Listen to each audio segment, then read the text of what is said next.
Tamam abi oldu. Sunuyor değil mi? He abi. Başla.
Öncelikle bu kermeste emeği geçen bütün kardeşlerimizden Allah razı olsun.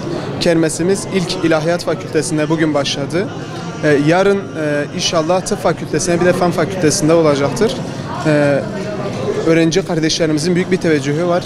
Akademisyen hocalarımız olsun, hayırseverler olsun. Özellikle bu yardımda katkı sunan veliler olsun. Yani büyük bir teveccühleri, büyük bir yardımları var. Amacımız buradaki Gazze'li kardeşlerimize umut olmaktır. Onların ihtiyaçlarına bir çare olmaktır.